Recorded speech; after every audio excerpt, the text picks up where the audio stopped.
And we are live. Welcome to Dare to Dream. This is Debbie Dachinger. It is such a pleasure to be here. I don't know, at the beginning here, it just reminds me, I've been doing this for 15 3/4 years. It'll be 16 years in June. And how lucky I feel, really fortunate to be on this journey. When I started out, this actually was how I came out of the spiritual closet, was the show. And I started out talking about creating dreams because at that time in my life, it was a huge awakening. Oh, you can actually think of something you desire and want to create out in the world, and that there are actually steps you can do it. And I started living a way bigger life than I had previously. And I got so excited. I wanted to share it with people. And there's a big story about even how I got here from being an actress and a singer. But the point is, I arrived here. I know the universe meant me to be here. And it started out just as creating dreams. But as I went on and I started to notice the guests I had, it was in a radio station in Hollywood to start with. And I started to realize, that those were interesting people, but the people who were metaphysical or who channeled or had some kind of inherent deep wisdom, they were changing my life. This became my masterclass. And thank you to all of you, because as I shifted, you came with me. That's not always true. A lot of people out in the world have to rebrand themselves. And I questioned often, am I still Dare to Dream? How does that work? But I would follow energy because it's the one thing I knew how to do. And my curiosity was the most important thing because I wanted to show up for the best conversation that excited me. And so I shifted deeply into spirituality, and I came out of the spiritual closet and I realized, oh, this is the journey. This is the greatest value in my life. And then at some point, I became abundantly aware that all that stuff about ETs and UFOs actually exist. That it wasn't just some people I interviewed now and then who were famous and kind of interesting, but I didn't really believe. But I had a huge turn, a huge awakening when I said, this is truth. And again, I questioned, Dare to Dream. Is that the right name for the show? Should I rebrand? Because now I'm following this path and adding it. It's so important to me. Fairies, all of this conversation, I believe I've experienced. Now I've experienced. And you all came. You shifted with me. Nobody questioned, nobody stopped. In fact, more joined. And so I'm so deeply grateful to all of you for being on this journey. I send you so much love for being my avid watchers, listeners, and for sending myself and my guests so much love. Well, today is no exception because yay! Today I've got Nora Herald here, and she channels a multitude of high vibe beings such as the Pleiadian collective, Yeshua, Kalendra, and Nora, the Lyrans and Lemurians, the Fairies, and the angelics. And let me tell you, a lot of those words are very powerful for me. So I'm very grateful that we are here and doing this show today. This show is sponsored by Dr. Dane here and Access Consciousness. And if you want to do energy work with them or become a facilitator, go to drdanehere.com, HEER, or accessconsciousness.com and join them there.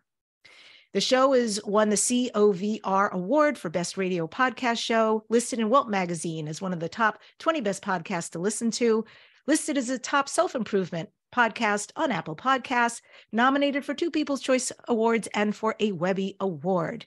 And I do media visibility work out into the world. And thank you, folks. It's so cool to meet some of you who join me and work with me. I'm a book writing coach. I show you how to write a page turner and a highly engaging book in a world where you want to stand out from the rest of the books being published. I independently run a company that takes your book to a guaranteed international best-selling status. And last, I show spiritual messengers how to be interviewed on radio and podcasts and get massive results. So if you are ready to be visible, and boy, is it your time, noticing everything going on in the world, if you are here to herald this new time, join me. I'm happy to show you how to do it, and I'm happy to give you a free gift to do it. Go to debbidachinger.com/gift. and get your templates and videos so I can show you how. It's DEBBIDACHINGER.com/gift. gift. So indeed, today, my guest is the amazing Nora Herold, who's been channeling, lecturing, and delivering healing work for over 30 years. In 1996, Nora established conscious contact with the Pleiadians and her spirit guides, which triggered an awakening of her abilities and gave her access to her own records. In 2007, she began receiving information sharing specific techniques to facilitate the integration of the fifth dimensional identity and the reascension process, which has become the foundation of her work. Nora offers private sessions, teaches, lectures, is a Reiki master, has appeared on film, radio, and TV, and has channeled for people all around the world. Nora lives in Ojai, California with her partner, Jonathan Wilk, and their animal companions. If you would like to learn more about her, go to Nora Herold, HEROLD.com, NoraHerold.com. And with that, I welcome the amazing Nora to Dare to Dream. Boy, it's so good to have you. Hi, Debbi. Hello, everybody. It's so wonderful to be here with the amazing Debbi. Oh my God. You. You have the most yummy energy. Have you always been like this? Always been so joyous? That's a good question. Yes, and then no, and then yes again is the answer, right? Yes, came out this way, and then life, and then found it again. Yes, and I think it's the channeling and specifically, I think the work with the fairies that really emboldens my joy and helps me transmit it. Oh, how cool. I didn't expect you to say that, but it makes so much sense because of their energy, their luminescent energy. Have you been seeing and experiencing your whole life these different realms? So yes and no, and then again, yes, right? So it goes with the joy. When I was up until about the age of 10, I would say 8 to 10, somewhere in that window, I was very much a seeker as a little girl. Do you remember the show In Search of? Yes. Yeah. So me and my dad would watch that every week, and I was so into it, right? Like at 8 years old, I was like, yeah, aliens are real and fairies are real, right? I just felt that so strongly. And then divorce and trauma, and right. So I just didn't have the bandwidth then to be in that space. I was very focused on survival and my emotional reality. And then in college, I had a reading from a tarot reader, and she suggested that I get my own deck. She picked up on my kind of inherent intuitive, psychic, seeing, hearing, feeling abilities. And I said, well, isn't it that somebody's supposed to give you a tarot deck as a gift? Like, isn't it that you're not supposed to buy it for yourself? And she just kind of laughed and said, yeah, that's just superstitious beliefs. And I'm like, okay, got it. And got a deck of tarot cards and just completely dove into it. Tarot was my gateway drug to all that I do now. And yeah, so that was my origins of kind of coming back. And I've heard that tarot can actually activate somebody. That when you already have, let's say, latent gifts, that when you start using the tarot, they can actually wake them up and you can connect through the tarot to your gifts. So you're really giving these wild, accurate readings and information to people. Yes, and that's how I experienced it for almost 10 years, right? So that was like the age of 19 to 29. I worked with tarot, and I was interested in crystals and astrology, but I was also an actress and a waitress. So we have the same origins. Mine is Chicago theater, and I worked professionally in Chicago theater for majored in theater at Columbia College. You just had Sheldon Epps on, which is so amazing to me. I was so overjoyed to see you highlighting Sheldon and his work. And I have an important Sheldon in my life. Sheldon Patinkin was the head of the theater department at Columbia College in Chicago, and he was one of the originators of Second City. So I just love that we share that. We share that, and then the Sheldon thing just completely tickled me. It's funny, I have this little button. Sheldon has passed now, and I have this little button on my desk, and it says, better to be an asshole than chicken shit, which was one of Sheldon's phrases. And by asshole, he means better to make a fool of yourself, right? Not to be a jerk. By asshole, he means better to risk it than to be afraid to risk. And so much of that was given to me in college, that support to try to go farther.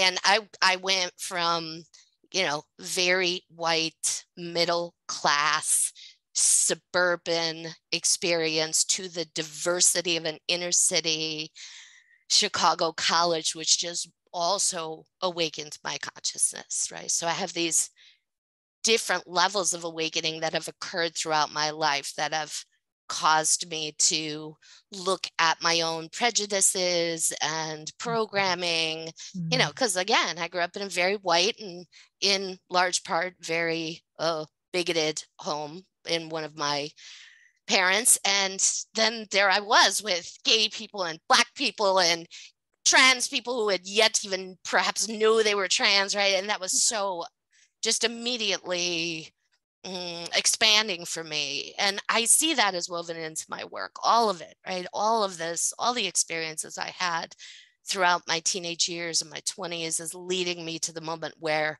then I established conscious connection with my spirit guide, Mirando. And that happened when I was 29. What is that relationship like? Mirando. It's funny because I don't really work with Mirando much any longer. He was like, he's laughing now to hear me say that, right? He's like, I work with you. Yeah, exactly. I mean, and I know that's true.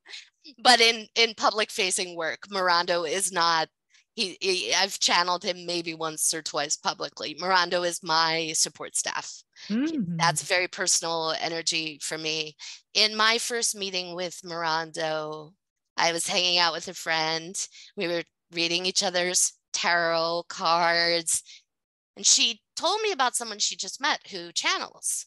And I said, what is that, talking to dead people? Because that was my understanding. And she said, well, you could do that when you channel, but she channels her spirit guides. And when my friend Amy said spirit guides, it something clicked inside of me. It was this, I had been seeking for a long time. So tarot was fulfilling pieces of it, but it wasn't the whole thing. And I knew that. So she and I then said, okay, let's try it. Let's try to connect and see what happens. So, we're like hanging out in her apartment, midnight, just playing. It was very playful. And we both just quieted ourselves. And there was nobody present to tell me I couldn't do it. There was nobody there to say it was hard. There was nobody there in any way making it difficult for me or creating any kind of obstacle. And it was the connection was almost immediate. Like as soon as Amy said to me, spirit guide, I went, oh yeah, that's right. I know they're with me. And it was like going back to childhood then. I know fairies are real. I know guides are real. I know it from a very claircognizant place inside of me, a level of certainty. And I felt this energy connect with me. He felt male to me. I knew his name, started with an M. I I don't really see, I'm not very clairvoyant, but I had a sense of his light as this brilliant yellow, kind of yellowish light. But what I felt was this unconditional love that was unlike anything I had ever experienced as Nora before. I had never been loved like that before, because we can't as humans love in the way they love us. It's a different relationship. As humans, we are complicated by our stuff, right? With Mm. them, there's no stuff. Mm-hmm. There's just enduring love and support. Mm. And it was a life-altering experience for me. I walked into my friend's apartment, one version of myself, and I left at 4 a.m, completely altered. Began immediately having past life memories, remembered how to run energy through my body to facilitate healing for those around me. I was getting constant information, feedback about everyone I was interacting with while waiting tables, right? Which was a total mind fuck. Like, it was so hard to manage, right? Wow. Like, here's your beer. Oh, I see. There's some drama in this relationship. Oh, okay, I'm going to go in the kitchen and shake that off. And then one night I literally went into the kitchen, yelled up at the ceiling, and just said, shut up 3 times, right? And all the cooks just looked at me like, oh, there's Nora doing her thing. And I heard very clearly, we are always transmitting. It is up to you whether or not to listen. That's a big job. That's a tall order. And I know many gifted people who have said, I can't even go to Hollywood Bowl, if you know what that is, because there's thousands, tens of thousands of seats. And with every person comes their own entourage of past lives and entities attached to them and ghosts and etc. And they're overwhelmed with the information. So have you learned to modulate all of that? Yeah, it was pretty quick. And I have pretty strong boundaries, and things only slip through on a need to know basis. That's the way I like to frame it, right? On a need to know basis. And I mean, if I want, in any moment, I could turn my head just a bit. And that's kind of the way I see it, right? So my focus is here on me, 3D life in my body. And then I turn my head just a bit, and oh, there's all the other stuff. It's all there, immediate. So I've just learned where to place my focus. And this only gets louder if I'm not focusing on it, if something needs to come into my awareness. Beautiful. And you know, while you're sharing that, Nora, it reminds me of what I read in your bio, which is that at that point you had gained access to your own records. Yeah. So this is huge. So we're saying you're Akash, like, not just, so we're talking about the library from the inception of your soul in every concurrent multidimensional lifetime, etc. Yes. Although, it took a while, and it's an ongoing process. Who am I kidding? I haven't even, accessed, right? 50% of that data, I'm sure.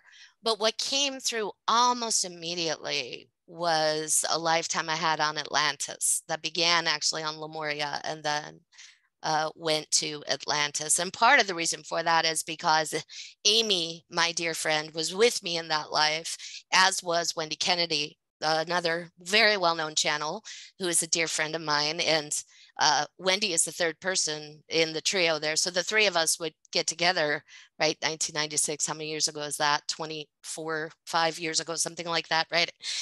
Math is just not my strong suit.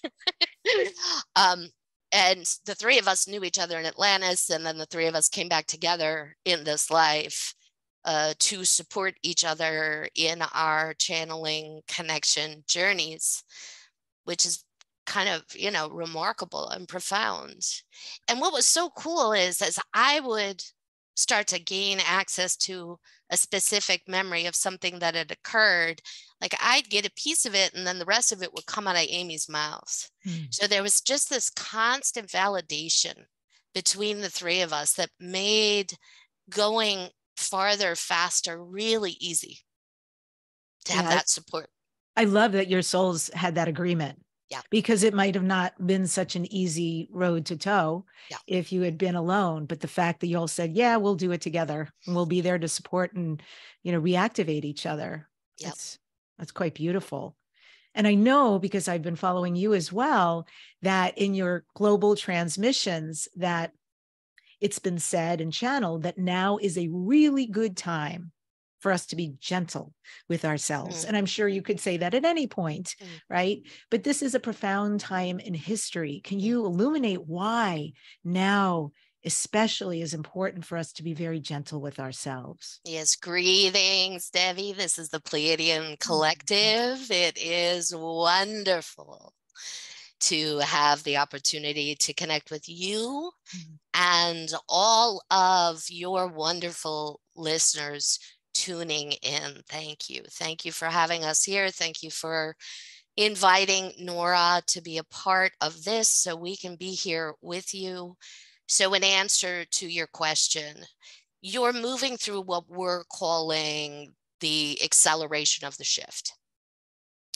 So as things are accelerating and becoming more intense, it's in some ways becoming more challenging to be here. And if you move too quickly and are too hard or harsh with yourself right now, you're going to miss the opportunity to heal that which is coming up for healing. And this is a big period of healing for you all.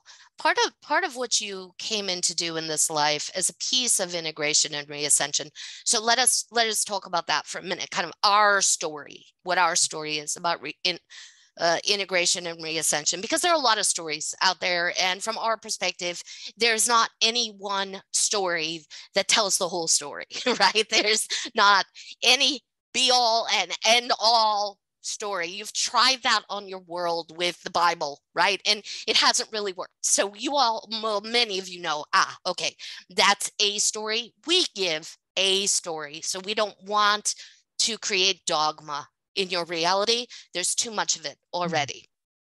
We want you to take what resonates for you and leave what does not. So the story we tell, and you could also call this mythology or metaphor. It doesn't really matter.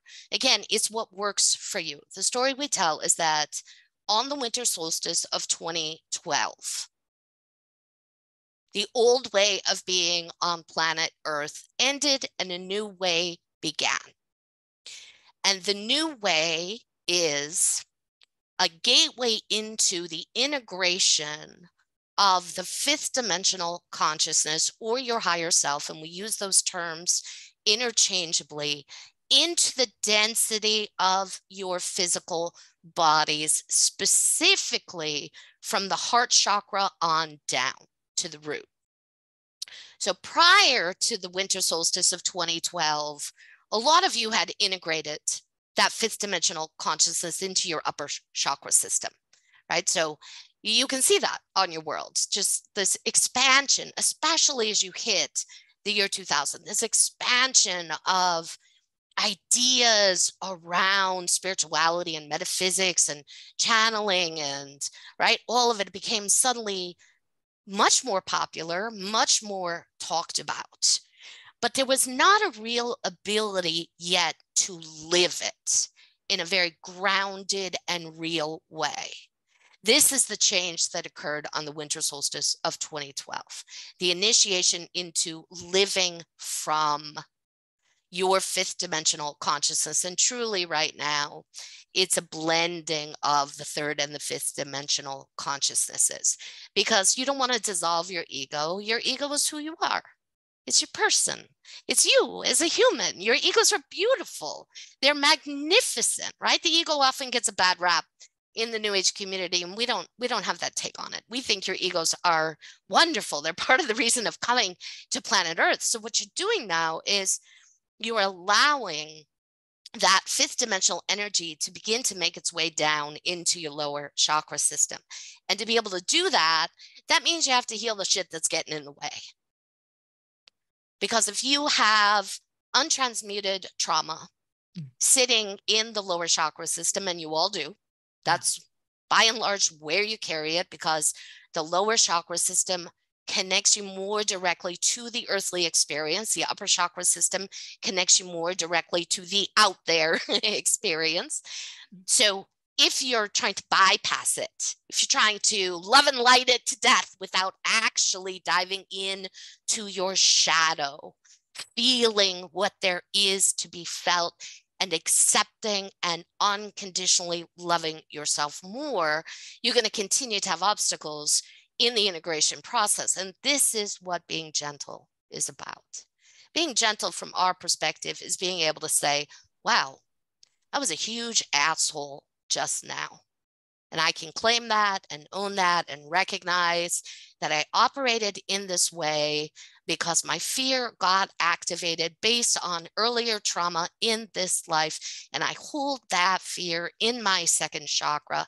So in this moment, I'm going to breathe some love into my body, accept myself exactly as I am without judgment, and then offer that love, that unconditional love to any version of me in any moment of time and space that needs it in any lifetime.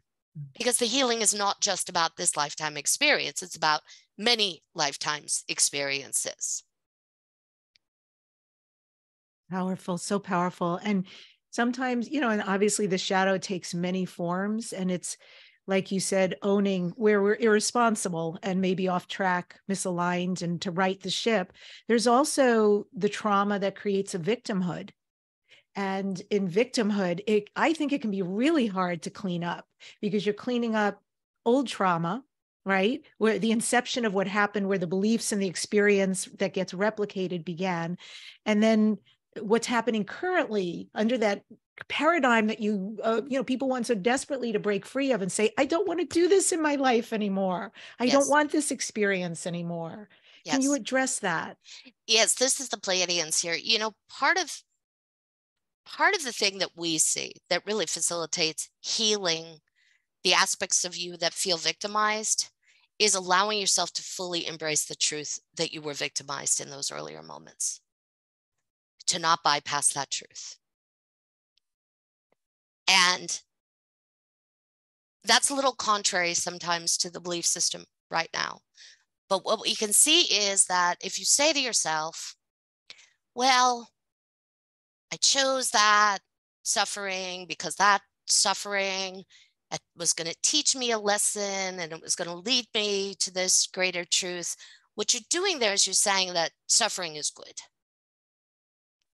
And not just that suffering is necessary. And this is one of the things that shifted on the winter solstice of 2012. So up until that point, you were all caught in a loop of suffering on planet Earth.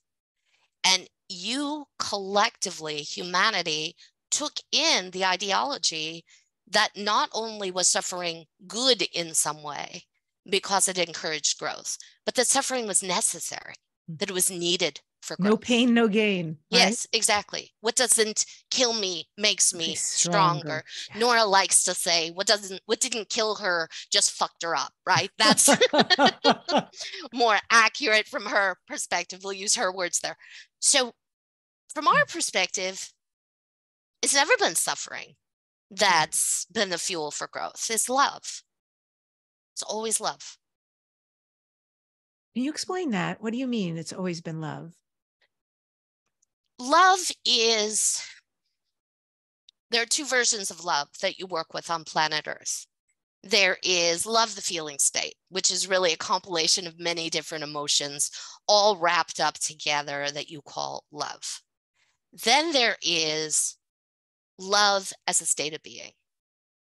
The truth that love is actually who we all are in this universe. You are all love incarnate. So as you access that truth from within, I am love incarnate. And that's a truth that the higher self / fifth dimensional consciousness holds at all times. The higher self never wavers off of that point.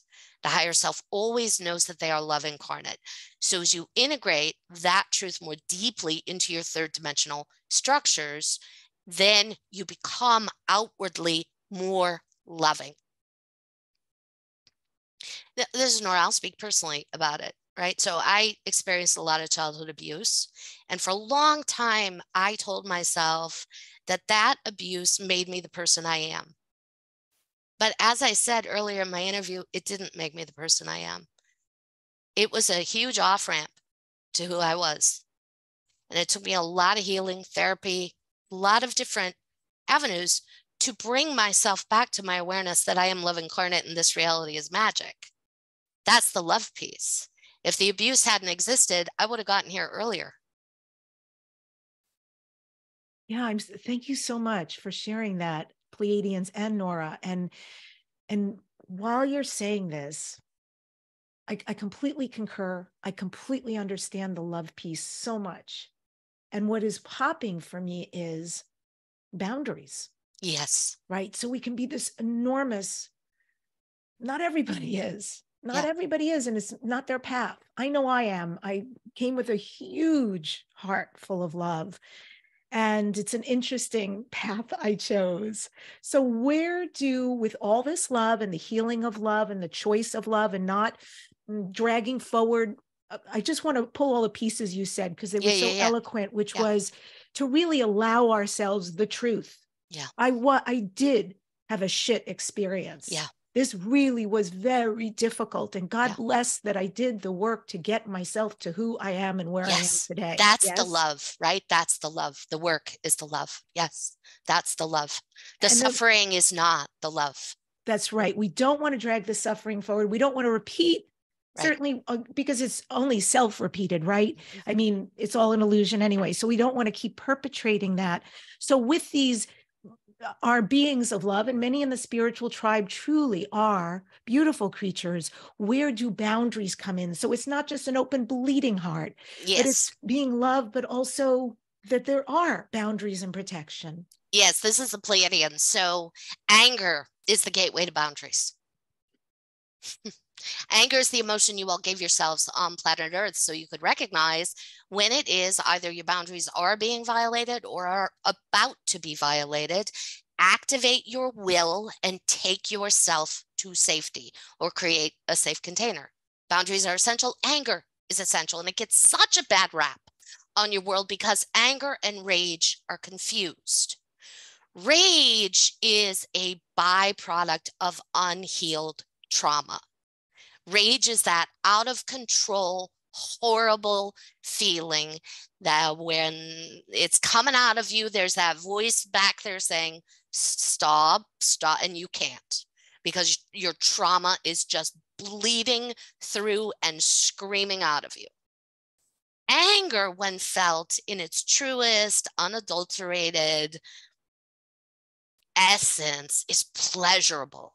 It's a flash of light through the body that allows you to say no, and no means no, right? That's it. And that's love. That in and of itself is love, setting that kind of boundary. I love that so much. Thank you. I know, Pleiadians, that some of what you facilitate, I find it really fascinating. The deactivation of implants, we're talking about trauma right now, and the activation of creator abilities. Can you talk some about how that is facilitated, how we might be able to engage some of that in ourselves or disengage from some of that in ourselves? Yes. So when we speak about implants, we're talking primarily about outdated beliefs that sit in your consciousness, that act as a filtering agent to a higher level of being here in the body, or more empowered being. Let's say more empowered, right? Because higher level of being might sound so superior, and that's a problem from our perspective. So more empowered, right? More grounded and empowered in the body. So if your implant tells you, oh, well, it's not appropriate for me to be having telepathic communication with beings who sit in another dimension, that's going to be problematic if you're wanting to establish those kinds of contacts and connections. And when you all incarnated, you all came in with a series of implants installed that allowed you to exist in the reality you were incarnating into at the point of entry. So for those who incarnated 50, 60, 70 years ago, they have a lot more implants than those who incarnated 20, 30, 10 years ago, right? Because the game has continued to change.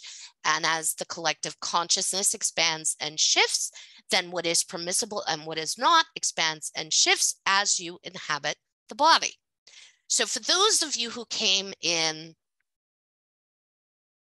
some time ago, let's say, right?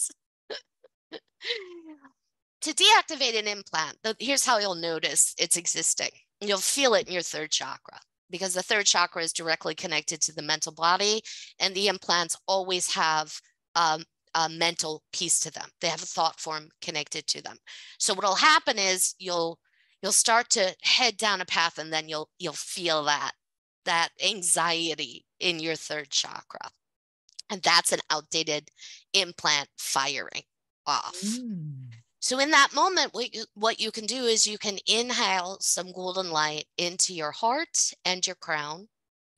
Exhale and flush your system with golden light, with the intention to deactivate that implant.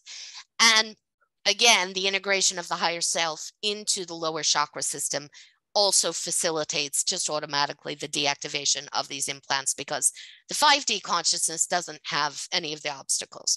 And the implants are necessary, right? They help you navigate time as linear and your physical reality as solid, matter as solid.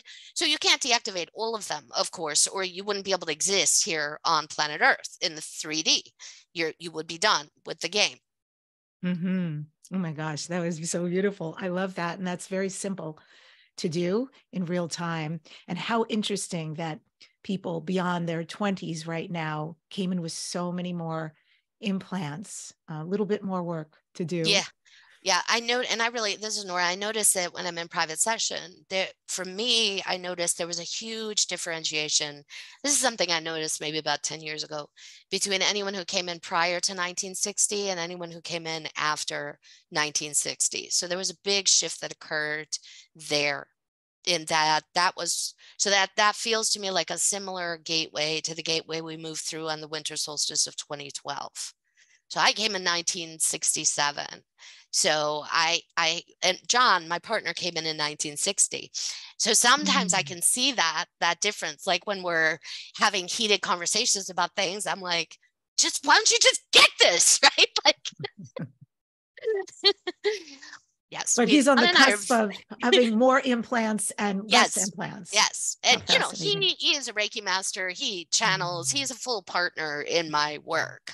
So he's his consciousness is very expanded. He's been wonderful for me, actually, in so many ways, in support, but also in helping me access my anger. He was very good at that coming into the relationship in a way that I was not. I was raised Catholic in a very repressed household. He's Jewish, where there was just a lot of expression. Right? Yes. Totally. So yeah, he was really good for me with that anger piece. And I remember the first time we had a 6 months and we had this just big fight. Right. I threw my car keys, which was something like I would never do. And afterwards, we were sitting on the couch with each other, I don't know, eating ice cream, right, having fun. And I was like, oh, holy shit. Like, you can have a fight and then still be with the person. They still love you.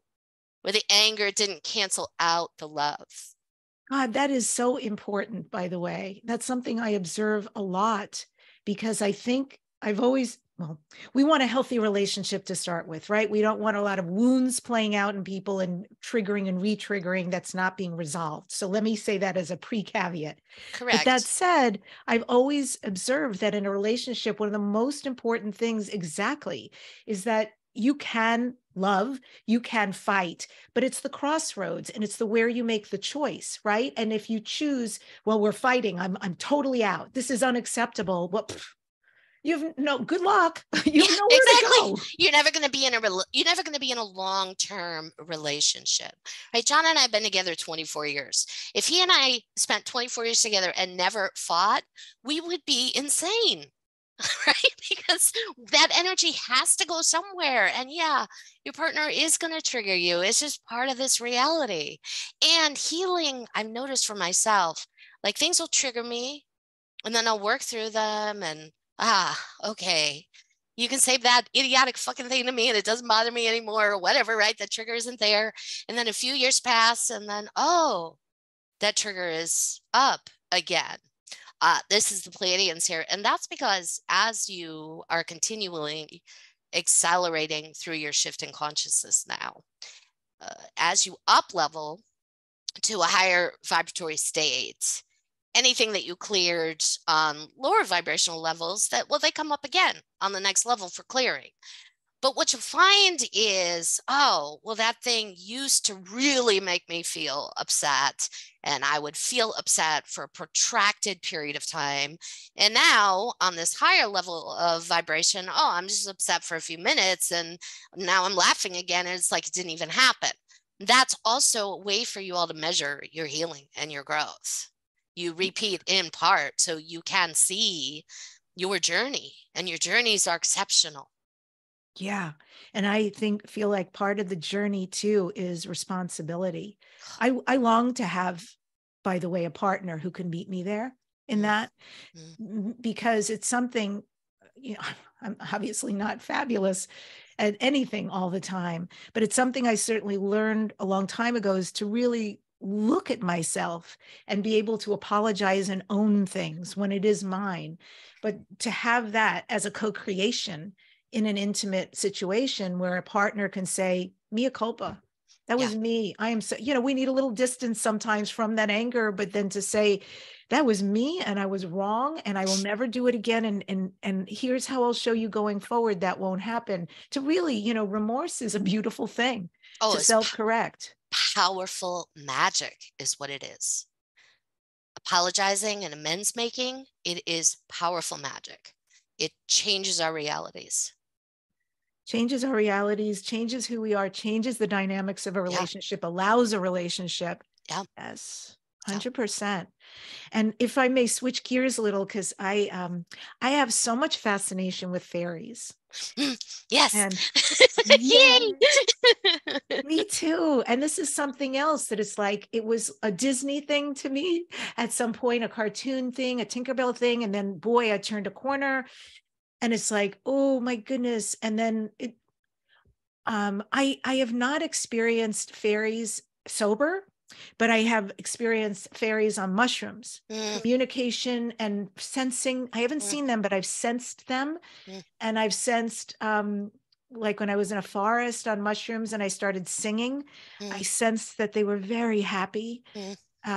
It was so beautiful. And they would guide me and tell me things, like they would tell me things to do. They would guide me to a rock and they wanted me to check things out. And they would say what was in the rock and I would get there and it was true. It was a whole cave and magical. And so, yes, I have great love and curiosity about the fairies. This is Ursula. Greetings. Greetings. So I am fifth dimensional. Most of the fairies you work with are either fifth or sixth dimensional beings.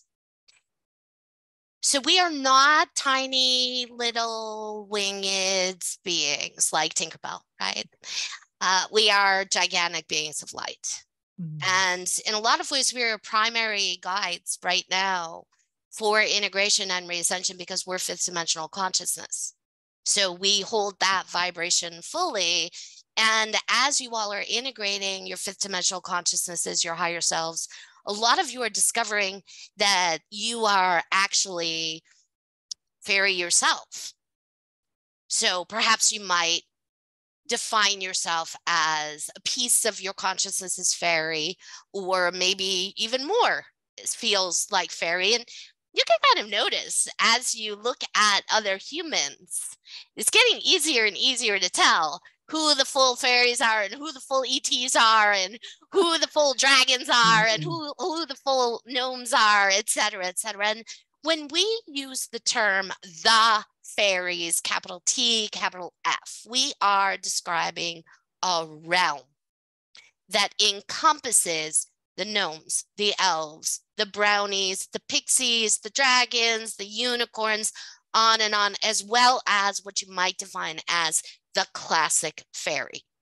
So there is the fairy realm, and then there are fairies, which I am one, Ursula, and I began my relationship with Nora as her cat. She adopted me years ago and knew immediately that I was bringing fairy energy through that feline form. And when I left my physical form in 2019, I let Nora know that I'd be coming back to work through her in this way. To which I said, this is Nora, no, hell no, sorry, right? Like, I'm not channeling my freaking cat, no. And yet, I had a group transmission shortly after. Her name was the Smurf in 3D life. Her name was Ursula, but it was too formal for her, so we nicknamed her the Smurf. When we adopted her, her name was Ursula. And she let me know that she'd be coming through, and I was already channeling Kaliandra and Alderaan, other fairy beings. So, I said, no, I won't be doing that. And then a few days later, I opened my mouth to channel in a group session, and she came right through, and it just felt, of course, perfect. And even as I said, no, I'm not going to be the crazy cat lady channeling her dead cat, right?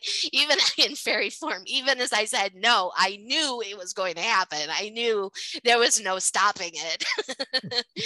Yes. So she just brings, such joy and love. And when the Smurf died, we brought her body back to the house so the dogs could say goodbye, which I find very important for animals when they lose a sibling, to really let them understand that a death has happened, just like with humans. It's so important, right, to have that point of contact and understand it and embrace it. And they all visited with her, each one of the dogs, and that, then we buried her outside. And then John and I took a nap, and the entire house was filled with the sound of her purring.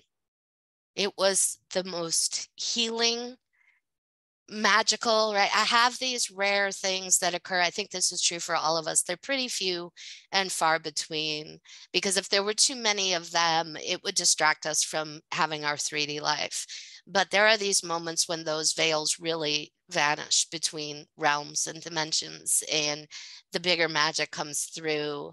And that was one of those moments, to hear the house filled in an auditory way. This was not like my mind's eye. John and I both heard her purring loudly throughout the house.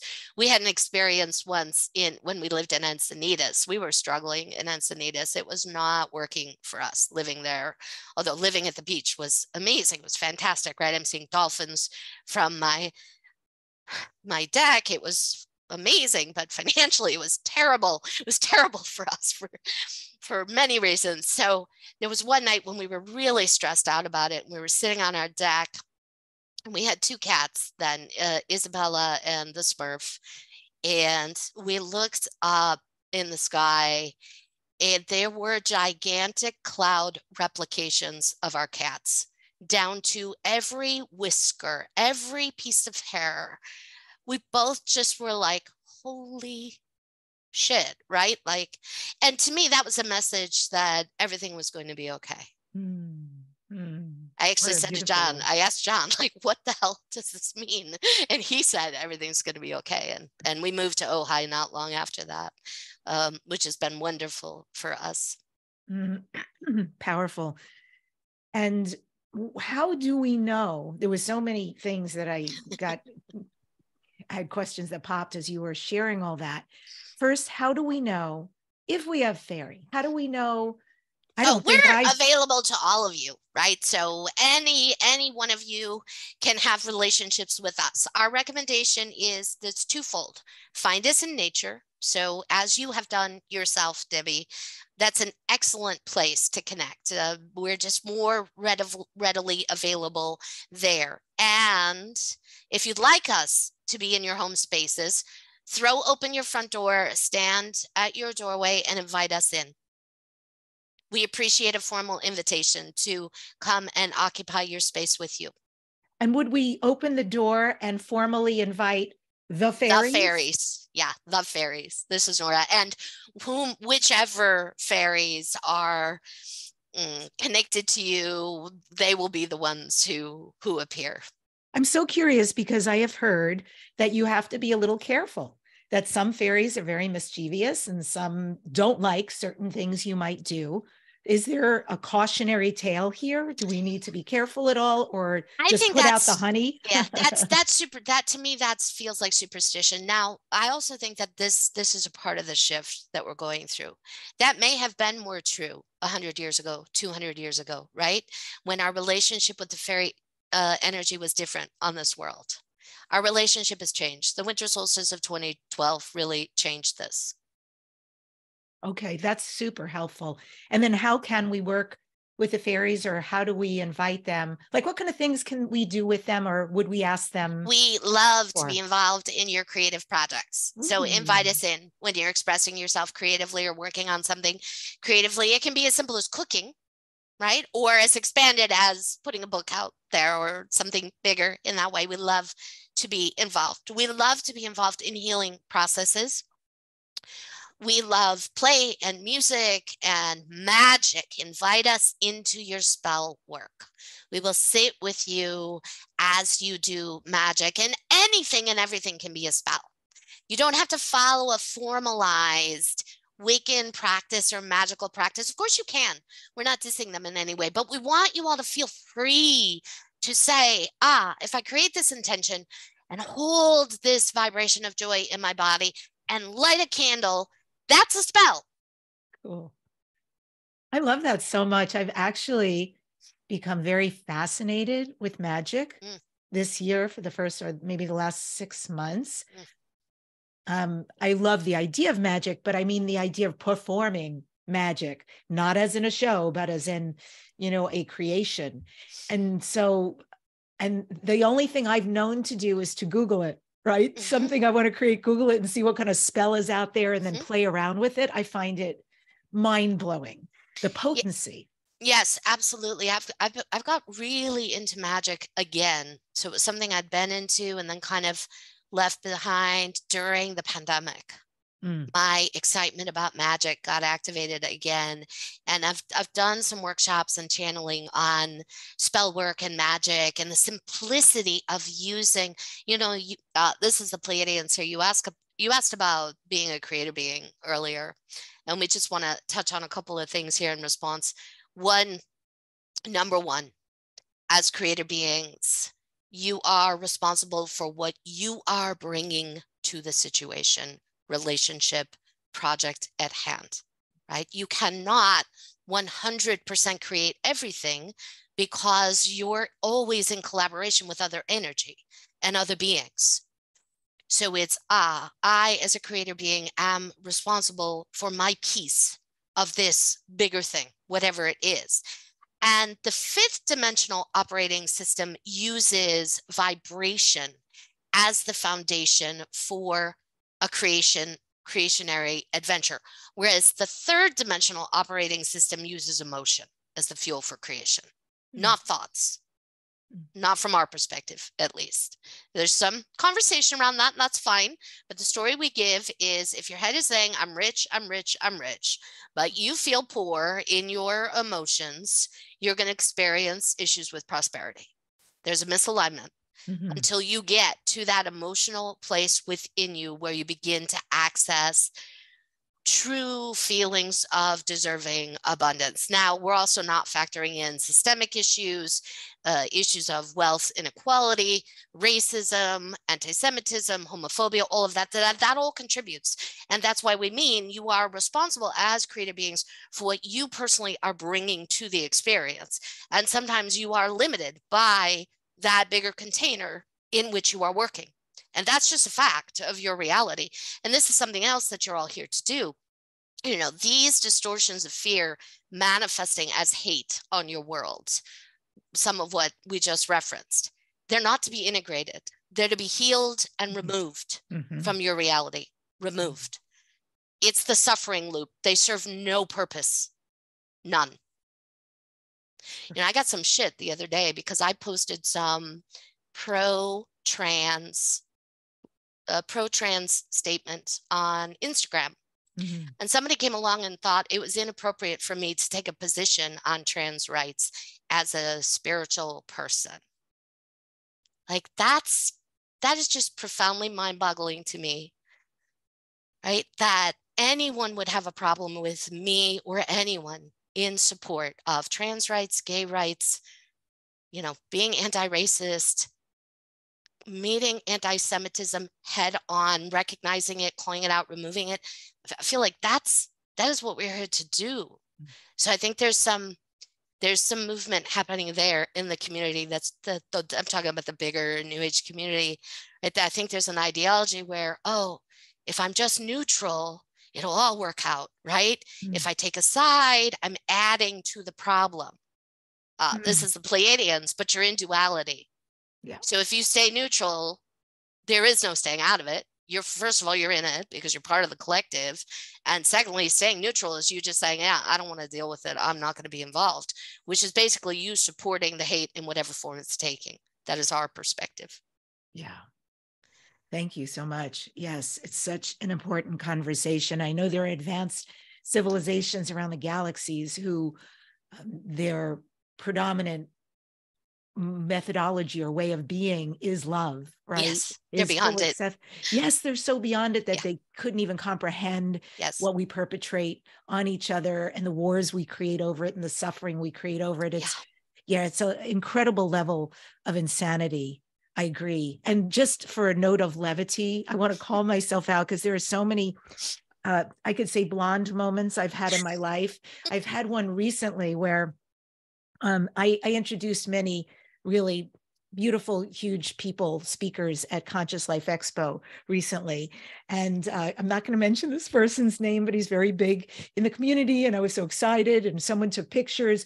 So I was posting those pictures on Instagram and I called him a trans channel, but I spelled it like a transgender. And he called me out so sweetly, but he said, Debbi, incorrect use. And my gender is definitely secure. However, and I was just like, oh, mamma mia. So, but that's such a fairy thing, though. I mean, Debbi, you clearly have a piece of your identity that's fairy, absolutely,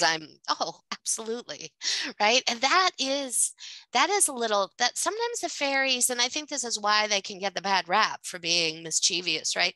Sometimes that fairy energy will insert something that causes a hiccup, but that creates a bigger conversation.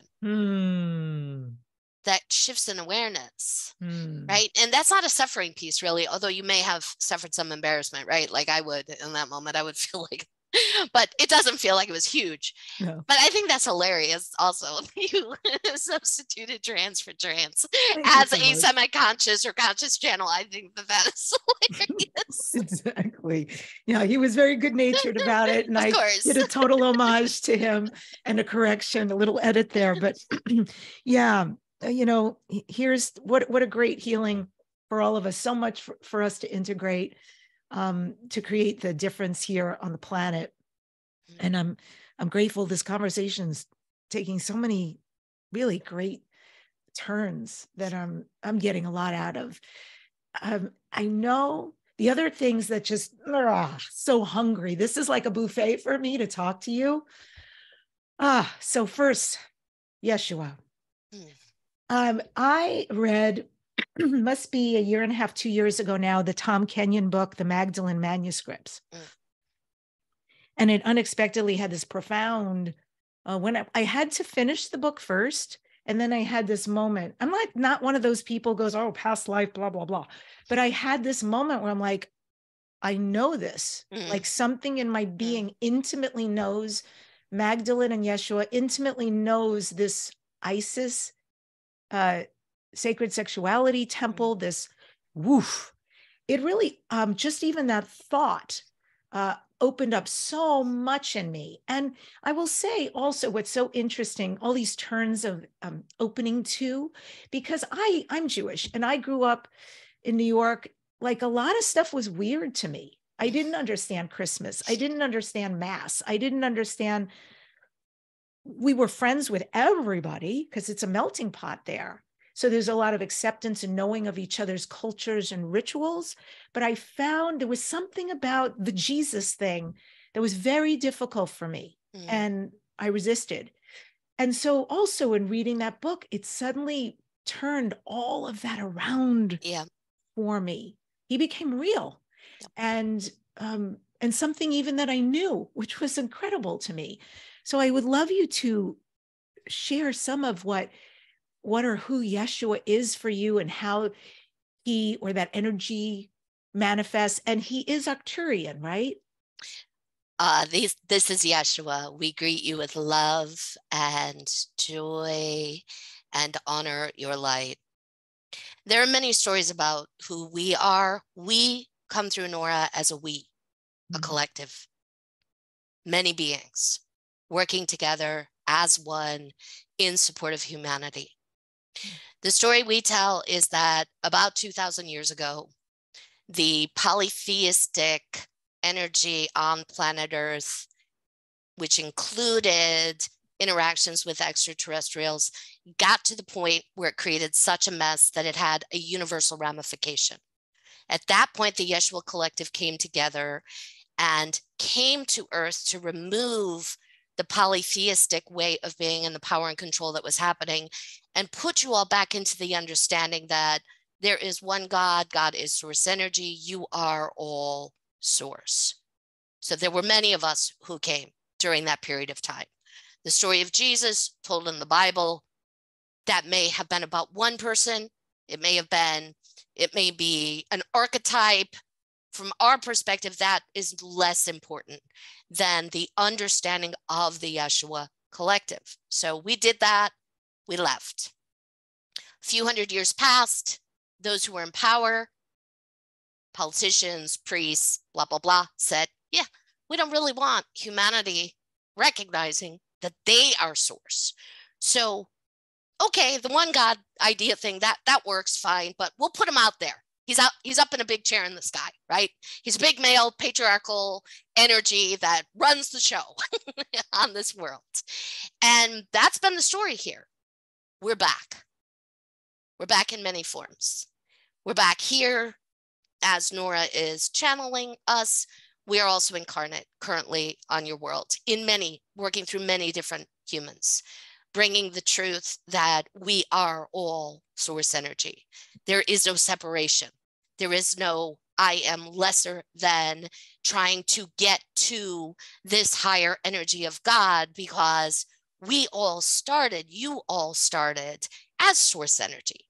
That is the truth of your identity. You are source energy. You are love incarnate. You are not working your way up the ladder of dimensions to eventually get to this high place. You have already been that highest vibrational energy. You have descended to have experiences. So we are here now to serve that message, to continue what we started 2,000 years ago. What can we be doing right now, Yeshua? You know, you have a bird's eye view and an understanding of the matrix of all that's happening. It is a very interesting time to be alive. It's really busy. There's a lot of shifts in people's lives on a lot of levels. What can we do to stay centered, to stay grounded, to live the best life? And I don't mean this in a very, airy, I don't know. I don't mean this pedestrian. I really mean this for those of us on the path who may be having a little bit of a tough time and really want to show up for the best possible days, contributing, but also, our experience. What do you see and know, and how can you guide us? Yes. So first, remember that you are valuable because you exist. There's still a need in the collective to seek one's value outside of the self, because you believe that you have to do something to prove your value and your worth. And this is exhausting and depressing. So you are love incarnate, you are source energy, your value, therefore, is inherent in this. Then what you do becomes an expression of your value, an expression of your love, an expression of your worth, which means if what you choose to do today is just sit on the couch and rest, you are highly valuable and highly valued. This is that, again, taking us back to that encouragement around being gentle with the self. 2, the most important thing you will ever bring to this reality is your own personal experience. So the work is in first the self, and then your relationships with others, your interactions, your willingness to be available, and your ability to remember that vulnerability is not a weakness, but a strength. None of you have been victimized because you were vulnerable. You were victimized because you were in the presence of a predator. I'm going to let that land. Thank you. I received that. The other thing, this is Nora, is I find for myself is it can be really easy to get distracted by all these big stories about what's happening, right? That kind of take you up and out. And if you notice that happening, that what you're tuning into has gotten you really ungrounded and even disoriented, take a breath, get back into your body, do something really physical and grounding and fun. Yes, this is Ursula. Do not discount fun. The more joy you put into the field, the more joyful this reality becomes. End of story. Oh my gosh. Thank you so much, Ursula, because, you know, I notice there's so much available today, and I'd love to get your take, Yeshua's take, anyone's take that, okay, there's plant medicine, right? There's ayahuasca, there's yahe, there's Huachuma, there's mushrooms, there's workshops, there's sound baths, there's, you know, traveling and doing these ancient visits, there's, you know, electronic music, there's so much. Is there a modality that is wonderful to pursue, or is it really all about just coming back to self? It's not it's out that. there, or it's both. It is that. I mean, I'll speak from my own personal experience. So I was guided very early on to not do anything to artificially alter my consciousness.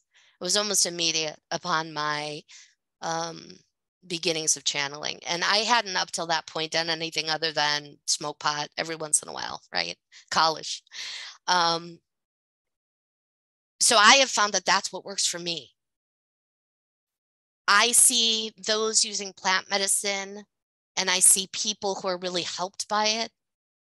And then I see people who start to form dependency on it and tell themselves a story that the only reason they had the experience they had is because they were, using ayahuasca or mushrooms or whatever it is. No, you had the experience because you had that experience. That's yours. That's your creation, right? So then the ayahuasca or the mushrooms or whatever is a permission slip, sure. But too much use of that permission slip can then create dependency and then actually become disempowering within the self. Yes, this is the Pleiadians. So part of the integration of the higher self or the fifth dimensional consciousness is being able to access all of these abilities from within your own body, because that's what the fifth dimensional consciousness holds. So you don't need an assist. Yeah, it makes so much sense to me. And I feel like once you have an experience on a cellular level, you can never unexperience it. True. Yeah. So sort of like that time I mentioned on mushrooms with the fairies, also something musically happened to me. I'd never experienced before, where I was energetically in the matrix of music, and I could see music as it was happening and playing, and I could see where it was going, and I knew where to insert myself vocally. It was amazing to experience. And so I think at first it was like, oh, you got to take mushrooms again to get there. And I realized, no, we went there. Exactly. And so we have this now inside of ourselves as a reference point. Yes. And the mushrooms didn't really give it to you. You gave it to you. The mushrooms were just a permission slip for your mental body to deactivate the implant that was disallowing you from accessing that multidimensional experience in the first place. Oh, I like that explanation so much. Yes. Hallelujah. Hallelujah. Do Lyrans. I think I'm so from there. Anyway, to the planet. Well, that's fascinating because they have a very strong relationship with the fairies, the Lyrans.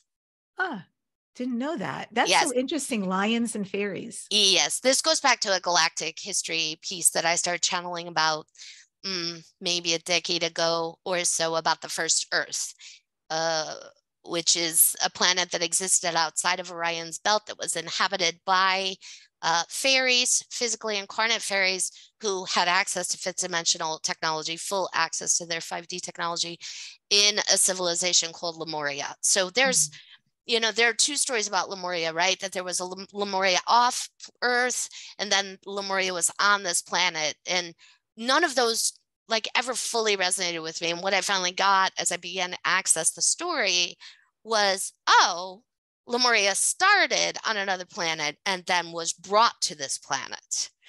So the fairies, the Orion Wars started, the Lyrans were part of that, the Pleiadians, the Sirians, the Arctur, there was just, it was like the worst. It was like Star Wars, right? Out there. And the fairies didn't want any part of it. The Lemurians on the first Earth were like, yeah, no thanks. We're not interested in that. So they created a cloaking technology that made the planet invisible. A few hundred years passed. Everyone forgot that that planet even existed. The war continued. It was like 1,000 years war. The Lyrans, there was a Lyran starship that, as I'm telling this story, I need to say, right, maybe this is mythology, maybe this is metaphor. Maybe it happened, maybe it didn't, doesn't really matter. The story has meaning. A Lyran spaceship, badly damaged, entered the atmosphere of the first Earth, and the fairies, the Lemurians, made a decision to let that ship land. The Lyrans and the fairies, Lemurians, then began a relationship with one another. They just fell in love with each other. The Lyrans being these highly advanced technological and intellectual beings who were connected to their emotions. So they're not like the Zeta Reticula that have had disconnected their emotions. They're very emotional, but intellect was prioritized. They love the fairies, right? It was like, oh my God, right? Like your love of the fairies, right? It's like, oh my God, like look at these beings and look what they can do. And holy shit, they do that with their bodies and we have to make a machine to do it. And then the Pleiadians and Sirians got together. They couldn't get to the Lyra star system and the planets there. So they formulated a plan to destroy the first Earth. And the Lyrans got wind of it, staged a rescue mission. There was no way to defend the planet. And I mean, they did try it, but there was no way to really, because there were no defenses at that point on the planet. And for the fairies who had, so this is like the archetypal metaphor for spiritual bypassing. The fairies, Lemurians, instead of being engaged in what was happening in the universe, they disappeared themselves for 300 years. As they came back into full view, they had 300 years worth of karmic baggage and energy to catch up on, right? So the first Earth was destroyed. Many of those beings came here to this world.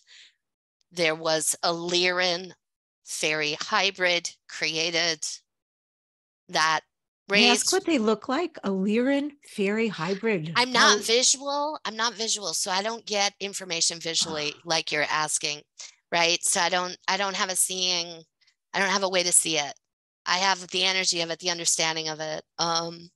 Then there was another hybrid created where that archetype, that prototype, the Lyran fairy Lemurian hybrid, they picked earthlings that they thought were a bit more expanded intellectually and wove those genetics into the earthly construct. When Lemuria fell on this world, prior to Lemuria falling, those hybrids were sent to Atlantis. And then prior to Atlantis falling, those hybrids went all throughout the world. And it is a unifying piece of genetic information that connects every single earthling, everyone.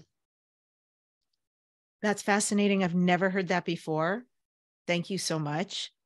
And how interesting, because that was actually my question, and you went so much deeper. What was that connection? The Lyrans and the Lemurians, both places I feel some kind of connection, and probably most people do, and especially maybe if you're in California, right? Or Hawaii. Yes. Very, very, very, very interesting. And do you think those of us who came back from that time have a a different purpose other than the collective purpose? This is the Pleiadians here. Well, we wouldn't necessarily say different because everyone has individual right things they wanted to do. Yes, you have an individual, we'll say individual purpose. Yes. Yes. It's just there was a desire prior to incarnating to access those records.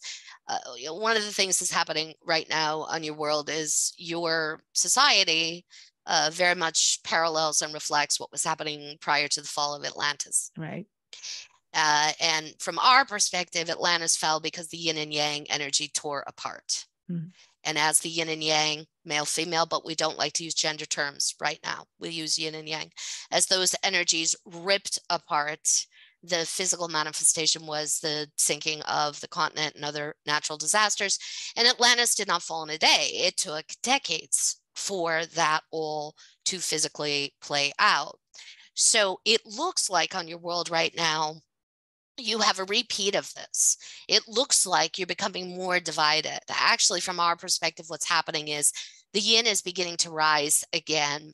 It's causing a lot of discomfort for anyone who's holding on to patriarchal constructs when the world became yang dominant, and that happened during the fall of Atlantis. The world became yang dominant. So as the yin is rising, it's causing all of this discomfort. It's being highlighted then in, again, all of these distortions of fear manifesting as hate. But the yin is rising. It's not going to stop. So what's happening from our perspective right now is not a tearing apart. It's actually what we're calling reunification. Right, right. Yeah, the underbelly has to be shown in order to be healed and for the light to be shown on it. Yes. I agree. Uncomfortable, but still necessary. Terribly uncomfortable. And I don't in any way want to say that the suffering that is happening is good. It's not. It doesn't feel good to me. It's not good. Doesn't feel necessary. The suffering is happening due to resistance because those who are holding on to the patriarchal structures from that place of fear until their fingers are bleeding, right? That's what it feels like to me. That's the issue. If there could be just a relax into the heart and an embrace of the yin rising, and we do need an overbalance of yin right now because we've been yang dominant on this world. So we are going to have to skew it the other way for a bit of time until we find that true equitable yin-yang balance. I'm fascinated to see how it will play out. And then I'm also very aware of just the devastation. Yeah, I'm also really politically active.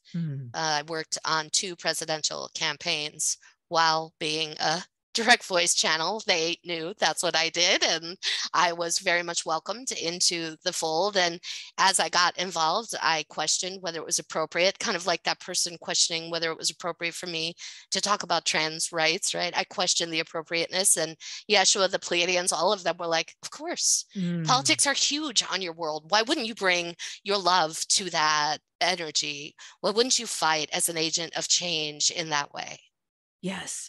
Yeah, I'm highly aware too. And thank you for doing that work. That's really big to step up and take action, put your talents where your mouth is, where the energy is required. I mean, I'm watching Texas as an indicator right now, and everything with abortion rights and what's going on with these new pills and medications and so forth, and women's bodies. And I'm watching other countries, some of them. Iran. Yes. And their terrible suppression and punishment of women. I mean, it's real, right? Like that's whether this is an illusion or not, I don't really know. But what I know is it's also very fucking real. And these are real lives. Yes. Just like the Nazis were real. That happened. The end. Right? There's real pain and suffering. And I deal with a lot of that in past life trauma. That comes up so often, Holocaust trauma. Oh, how interesting. And then there's also the idea of second generation. I mean, genetic trauma, ancestral trauma. It's carried in the body. Yes. Yeah, and for those of you who are listening, and probably most of you, your lineage has directly been involved in some kind of war. I'm a second generation. My father, his story with the Holocaust, it's a movie. It's beyond what he and his family went through. And Not everybody made it out, but, you know, and I learned early on in my 20s when I think I was doing something and I met a rabbi and he asked me questions. I told him a little of my family's story. And he said, "Oh, you're second generation." And I had never heard that word. And he said, "Oh, sweetie, you should go to a group because you don't even realize things that are playing out in your life that have nothing to do with you. It was your father's and his mother and father and their experience, but it's here genetically, and you carry that trauma." And wow, how very interesting to explore that, and what big shoulders we have to clean up for our lineage and our ancestors, that, you know, most of us are very capable of doing that. Yes. My first past life memory was being in the Warsaw Ghetto. I was 8 years old when I had the memory. I didn't know what the hell I was remembering. Came in a dream, but it was very clear that as I got older and learned about the Holocaust, that is what I had been remembering. Wow. And how did you work with that? Because that's pretty big. You know, initially it was just a fascination of that period of time and feeling the horror of it. As I've done Reiki and other healing work, it's, you know, I'm not going to say that I've healed completely the circumstances of that journey, because I don't see completion in when it comes to healing. I see evolution. But my perspective is that we're always healing. We're on the spectrum of healing. That's brought me such relief, to be honest, Debbie. Right? I used to think like, I gotta finish this healing thing before this life ends or whatever. Now I'm like, yeah, no. Right. So when it comes up for me, I recognize, oh, that's what's coming up for me right now. Right. Like when I hear Holocaust deniers, my rage gets immediately activated. Immediately. And that's that unhealed trauma, right? And the rage then, that just the inability to actually see what has happened on the ground on this world, to want to bypass that in some way. Amazing. The last group I'm interested in is the angelics. And I don't know if that for you includes the Elohim at all, because I've a lot of fascination with the Elohim. I don't use that term, so I'm going to say no, but I've definitely met others who have strong, when I talk about the angelics, it's typically usually the Archangel Michael. He's my bae. He's your boo. He's my bae. Yeah. He's my spiritual boo. Yeah, John and I have, my husband and I, he's actually not my husband. I call him my husband because after 24 years together, there's not really another word that describes it, right? But we're not legally married because we're also Aquarians. So we like to eschew any traditional way of being, he and I. So we are, right, partners. He and I both, like, the thing we love, like Michael to me is just this big, powerful, loving presence that both encourages the speaking of truth, but sometimes the darkest, hardest truths. So he's very much a facilitator when I'm doing one-on-one work, in shadow work, whether I'm channeling him or not, right? And I don't often direct voice channel Michael. I did a lot more of channeling of Michael years and years ago. Now I'm primarily the Pleiadians, Yeshua, and Ursula. Those are like my big three, and that's kind of what I'm known for. But Michael's always there. But John and I also have this joke about Michael, that anything that happens on this world that we don't like is his fault for some reason. And that's like, we do feel like that's probably an inside joke that we just have with that, that group of beings. This is the Pleiadians here, but there's a question you have about angelics. So from our perspective, there's an angelic realm that is present on every dimension. So one of the reasons why angelics were the first, kind of really the first to be really accepted on planet Earth, you see it in all of your religious texts, is because they are present with you in the third dimension. They just don't take physical form. Well, they can take physical form. They can, and they do at times. Yes, I once had an angel help me out at the side of the road. I was driving and I thought, shit, I'm going to get a flat tire. And about 1 minute later, I got a flat tire and I pulled over and I put my head down. And before I even put my head up, a guy had pulled over. He got out. He fixed he changed my tire. I went to get some money for him just to thank him. He was gone. Like, I didn't even see his car. It was gone. So I know that angelics can, and that is because they are able to inhabit every single dimension. And I can't say more than that because I'm asking this question right now and I can't get the answer, right? So there's still things that like my mental body, as much as I've taken in, it just can't comprehend. What I'm trying to ask right now is, are there beings who are always only angelic? The Pleiadians are like, no, you know that, the answer to that question is no. But there are beings. So when you first choose to incarnate, when you go up and reintegrate with the oversoul, you can come back in angelic form. I do know and have worked with a lot of humans who carry a lot of angelic energy with them. That to me feels like it's in their records where they've incarnated in angelic form many, many times. Those who have that really strong angelic energy, from my experience, are typically super sensitive, really empathic, very much perfectionists, and have a really hard time being human.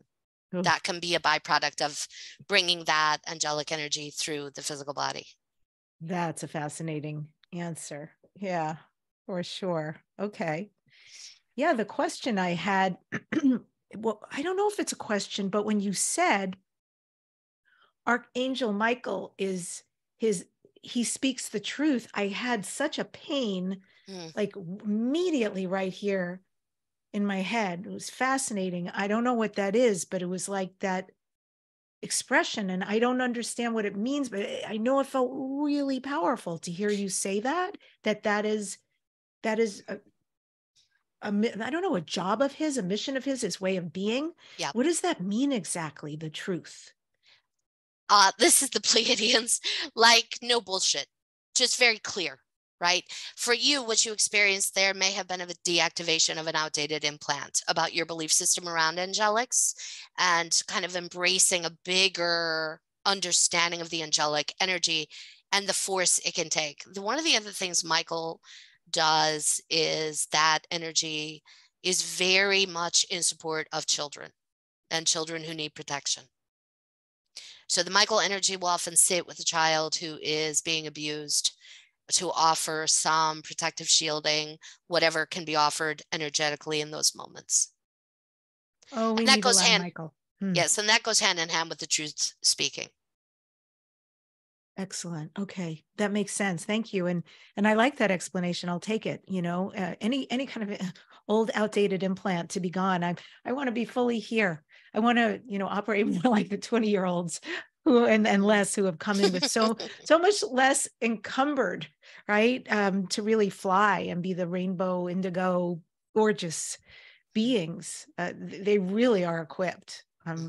I'm impressed. I know people who are older love to say, oh, the younger generation, when I was a kid, all that stuff. And I've never felt like that. I actually look at them like, oh, if I could do it again and be your age, obviously with what I know, but also with these, yes, the challenges, but there's amazing opportunities now and ways that they be with each other, of acceptance in an expression that I didn't have growing up. And and opportunities. I think it's beautiful. Completely agreed. Like the sexual and gender fluidity of these younger people. I'm bisexual. I mean, the shit I dealt with as I came out around being bisexual in my 20s to my family and others was enormous. That was in the mid 90s, right? Today it's just I have so many clients with bisexual kids who are just like, oh yeah, they're bisexual, and it's nothing, right? Or gay or trans even. Yeah, exactly. I have a family member who came out young, and so I'm just trying to protect everybody, but one of the family members was saying to his sister, something about it to open up that conversation. She's a big, like, whatever. Yeah, he's that, whatever. He's this, he's whatever. And it's like, yes, yes. And I'm sure you can relate, having grown up in theater. For me, when I was so young when I started going to summer stock camp. And so I don't know, I was nothing years old, maybe 8 years old, 10 years old at a summer stock, 12, I don't know. But I fell in love with the dance teacher. And somebody said, oh, cutie, you can't love him like that because he's in love with a male piano player and he was a male too. And I'm like, oh. And so for me, it was just like, oh, well, bummer for me. And I moved on. And so I was introduced to that whole arena of that whole buffet of choices. Yeah. And it's just how we existed. And, people who are performers, since ancient times, this is what we know. And I also want to say the word ancient comes out of me. This has been going on since ad infinitum. Yeah, hello. All these choices. This is nothing new. Yeah, I know the culture wars. Give me a freaking break. I hate when that term is used. It means nothing. They're not culture wars happening. They're real. There's real hatred right now being magnified due to unhealed trauma and distortions of fear. That's it. Yeah. And often, I got to tell you, their choices have nothing to do with you and will never interfere with you, will never, I can't say they won't cross paths because maybe you work with them. I mean, this used to happen in an old job I had where, thank God, this company honored everything. And, sometimes we had males come into the female bathroom because XYZ, and it was fascinating. Like, it is. It just is. And then, my God, there's so many bigger things to deal with, right? Yes. Yeah. And so, Nora, what do you do every day to keep yourself grounded, centered, healthy, happy, all of that? Do you have a practice or a ritual? Oh, yeah, no. I really don't. Which is, and that's kind of like my method, right? Is as opposed to, I mean, if I need to sit down and breathe for a minute, I might, right? If I need to go in and find some joy in my body, I might. But for me, it's more outwardly expressing my joy and love as often as I can in my life and in the community. I will say that my dogs are a huge help. Living in Ojai in this amazingly beautiful small town and natural environment is a huge help, right? There are things, I'm very fortunate, and I recognize that I am fortunate to be able to live where I live and have the life that I have, right? And I still struggle. I think we all struggle, but I'm very grateful. I think I put my attention there as well because I channel all the time. I guess that's why I also don't have kind of a regular practice personally, because it's always happening. I'm in session or out, or I'm just always feeling connected. And again, that doesn't mean I don't have a bad day or week. I can have a bad week just like anyone else. Well, but I love the question. Thank you. Where can people work with you? What's the best way? Do you have events coming up? Yeah. Oh, thank you. Yeah. So I'm available for private sessions via phone and internationally via Skype. I'm just working by audio right now. And I'm not seeing people in person. I kind of stopped doing that. Part of living in a small town is understanding how to be in a small town. And it is a very small town. And at some point I realized I couldn't be inviting community members into my home for healing and then running into them at the grocery store, 3 hours later. So, but I also do monthly transmissions where the Pleiadians, Ursula, Yeshua, this is predominantly the Pleiadians, and then those two show up as well as add-ons. I'll channel for a half hour to 45 minutes, then we'll do Q&A with the callers. And then I do bigger events, like I have a spring equinox event happening on the 21st. That's also by teleconference. So that's a 2-hour long event. It'll be more dense channeled information, and then Q&A more topically. I'm teaching Reiki classes via Zoom, and I have a channeling class coming up via Zoom. That's a 3-week class. So John and I teach those classes together, and he's always present. And I'm pointing to him because that's where his room is, his office, his music studio. John is also a composer. So we have the music thing happening here as well, interfacing. The channeling class is really just so much fun. We did 2 rounds over the last 6 months. So this will be our 3rd round of channeling class coming in, open to anybody and everyone who's had experiences or none at all. I've had often people come in saying, I've never, ever experienced contact. And by the end of the even the end of the first day, there's contact established. And those classes are very small, so I can work one-on-one when needed. Excellent. Also, do you or the Pleiadians activate people to help this, to facilitate this to happen so they can channel? Yes.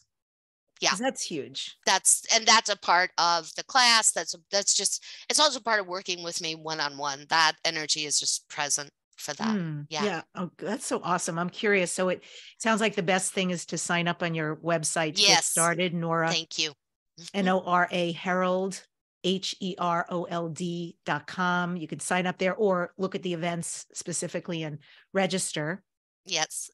And my dear, my God, I have loved this time with you more than there are words. So I just energetically send that to you for real. This is Dare to Dream. What do you next dare to dream? What are your future desires and creations? Okay, this is very personal for me. Like John and I rent. We'd like to own our own home. So that is a dream. I'm thinking about the world right now. Of course, my dream for the world is that we live in an equitable reality where everyone's basic and primary needs are easily met and more. That's my bigger dream. Okay, I'm gonna keep it to that for now. There's something else I'm working on, but I'm not ready to say it out loud. Okay. Well, I support you in all of those, including the unmentioned, but still that is in the inception and the project creation. May I see and be a witness for all of those to come true for you. You are welcome back on the show for sure. And again, folks, noraherald.com. And I end today's show with this quote from Leo Buscaglia.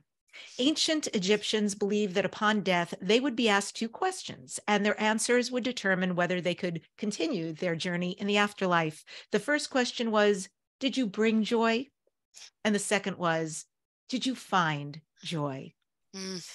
Subscribe to this #1 transformation conversation, the weekly Dare to Dream with Debbi Dachinger. Leave a comment, I read them all, and share this with somebody you know will enjoy listening to this conversation. If you heard us on podcast and you want to see us, go to youtube.com/Debbi Dachinger. And next week on the show, I'm featuring the amazing Alexander Quinn, who works as a spiritual metaphysical coach and is a leading voice in the Starseed community. Alexander is from the UK, huge following. Can't wait to talk to him. Really unique guy, and he will be channeling. Thank you all for joining us today. And truly, truly, I think the overall message that we heard amongst many beautiful takeaways was the joy. Find the joy and be gentle with yourself. Till next time.